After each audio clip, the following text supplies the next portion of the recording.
Subscribe now and press the bell icon. Never miss an update. सुप्रभात बच्चों, आज हम कक्षा 10, कक्षा 9 और कक्षा 8 से भी रिलेटेड 100% तो एक में नहीं, लेकिन 9th और 10th कक्षा 8 और को छोड़ करके कक्षा 9 और 10 के बच्चे अभी ज्यादा ध्यान दीजिए कि ये दोनों जो आपका दिखाई दे रहा है बोर्ड पर, वह आपका पैटर्न है। पैटर्न ऑफ द क्वेश्चन जो है आपको 4 भाग में डिवाइडेड होता है। जो भी क्वेश्चन आएगा वह 4 भाग में बटा हुआ रहेगा। खंड क, खंड ख, खंड ग और खंड घ।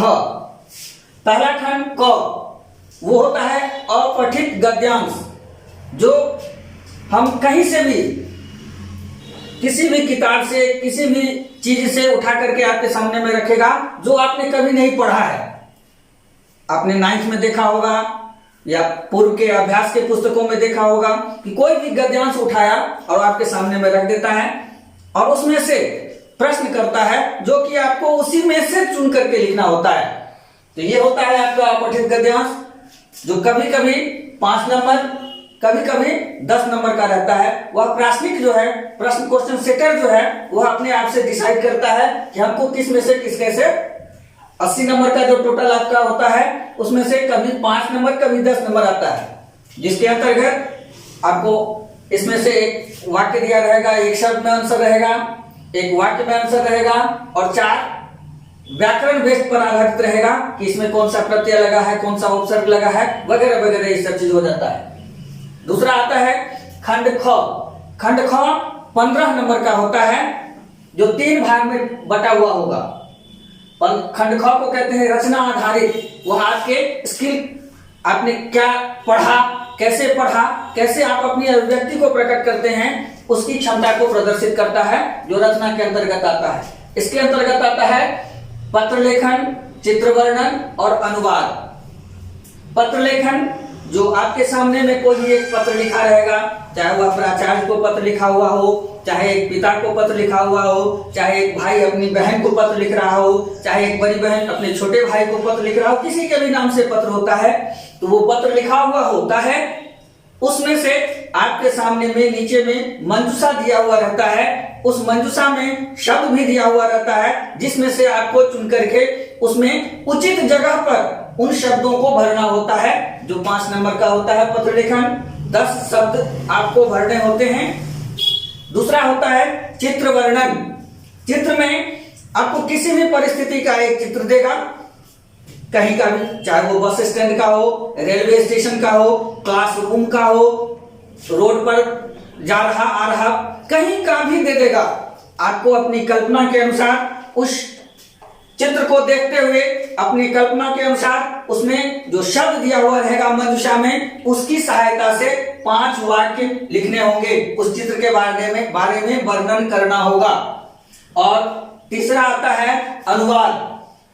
अनुवाद वाला जो भाग है वह कोई भी दे सकता है, चाहे सीक्वेंसी में दे कि किसी, मान लीजिए महात्मा गांधी के ऊपर में 5 वाक्य लिख दिया है, उसको आपको ट्रांसलेटिंग संस्कृत करना है, या फिर 5 अलग अलग तरह के वाक्य देने। लेकिन ये जो आधारित होता है वह आपके व्याकरण के आधार पर होता है।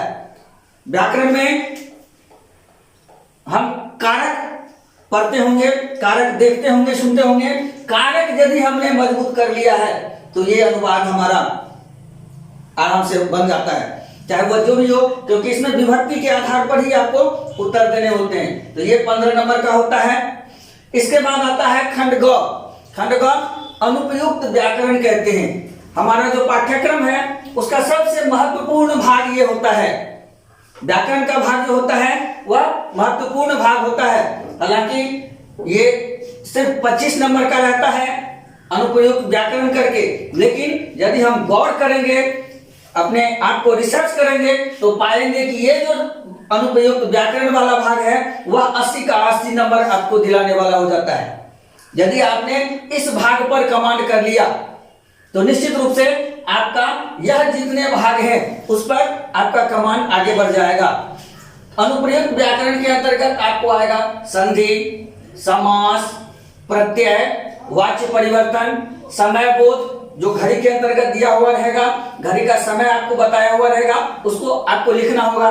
उसके बाद अव्यय कि वाक्य दिया हुआ है, इसमें कौन सा अव्यय प्रयुक्त है, चाहे इसमें इस वाक्य में कौन सा शब्द अव्यय के रूप में है, और विभक्ति के आधार पर, वचन के आधार पर वाक्य में अशुद्धि दिया हुआ है, आपको उसको संशोधन करके लिखना होता है। और चौथा भाग होता है खंड घ। खंड घ जो आपको शेमुषी किताब के आधार पर होता है, वह भी 3 भाग में, मान के चलिए 4 भाग में बटा हुआ है।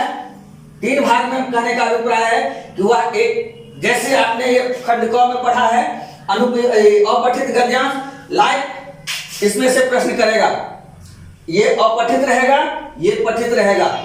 इसमें से पाठ्यांश जो है वह गद्यांश के रूप में आपके सामने में आएगा। किसी भी चैप्टर से आपको एक गद्यांश दे देगा, किसी भी पाठ्यांश श्लोकांश से आपको कोई श्लोक दे देगा, उसके आधार पर प्रश्न निर्माण करेगा, और कोई भी नाटक दे देगा, उसके आधार पर आपको प्रश्न करेगा। तीनों 5-5 नंबर का रहता है, 15 नंबर का रहता है। उसके बाद अन्वय रहता है, आपके किताब से ही 2 श्लोक दे देगा और श्लोक का अन्वय किया हुआ रहेगा। अन्वय के नीचे में बॉक्स दिया हुआ है जिसमें 8 शब्द आपको दिए रहेंगे, या कभी कभी 6 शब्द दिए रहते हैं, या ज्यादातर 8 शब्द दिए रहते हैं। 8 शब्द दिए हुए हैं, दोनों श्लोक में 8 जगह खाली रहेगा, आपको उसको भरना होता है। उसके बाद होता है घटनाक्रम। आपकी किताब में कोई कहानी उठाएगा और उसकी घटना को उलट पलट के रख देगा। जो पहले होना चाहिए हो सकता है वो लास्ट में हो, वो बीच में हो, वो दूसरे नंबर पर हो, यानी इस तरह से 8 वाक्य आपके सामने में रहेगा, जो एक सीक्वेंसी में, एक क्रम से आपको सजाना होगा। और उसी के आधार पर एक होता है प्रश्न निर्माण। प्रश्न निर्माण कहीं से भी दे देगा। प्रश्न निर्माण के लिए जो है सो आपके सामने में क्वेश्चन दे देगा, उसका उत्तर लिखा हुआ है, उसके आधार पर आपको क्वेश्चन बनाना होता है। और उसके बाद 3 शब्द या 4 शब्द दिया रहेगा जो शेमुषी के रहेंगे, उसके आधार पर उसका मेल आपको करना होता है। इस तरह हमने देखा कि हमारा जो पाठ्यांश है वह 4 भाग में बटा हुआ है, क, ख, ग और घ।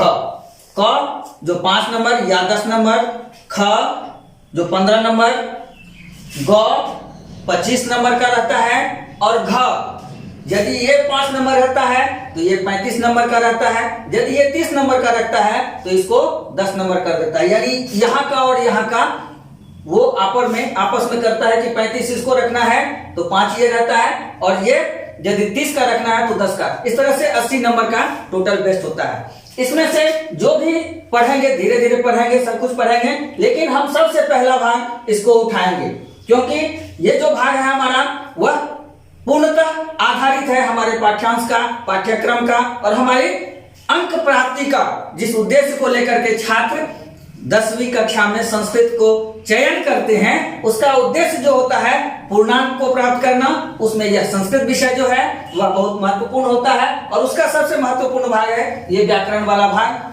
तो हम आगे का क्लास, अभी प्रथम क्लास जो परिचय का क्लास होता है, परिचयात्मक क्लास होता है, उसमें हमने आपको बताया, इसको ध्यान दे दीजिएगा, इसको रखिएगा।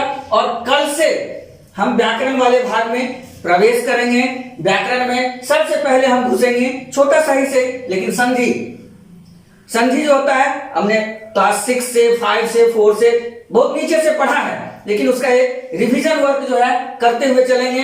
तो संधि, समास, प्रत्यय, इस सब में कम से कम समय खपत करते हुए हम सबसे अधिक महत्वपूर्ण जो हमारा भाग होता है इसमें, जो इस पाठ्यांश के अंतर्गत तो नहीं है, वैसे यहाँ है, संशोधन के अंतर्गत है, लेकिन कारक का भाग, कारक का जो भाग होता है वह बहुत महत्वपूर्ण होता है, पूर्णतः आधारित होता है कारक पर, इसीलिए कारक के भाग में अधिक से अधिक समय हमको देंगे। लेकिन इसको पूर्णतः कंप्लीट कर लेंगे, एक रिवीजन वर्क कर लेंगे। उसके बाद तो सबसे पहले हम संधि में घुसेंगे। कल आप लोग कॉपी और किताब लेकर के तैयार होकर के रहिएगा, ताकि हम संधि की जो भूमिका है, संधि की जो परिभाषा है, या संधि के जो नियम है, उसको लेकर के आगे बढ़ें। आपका दिन मंगलमय हो। धन्यवाद।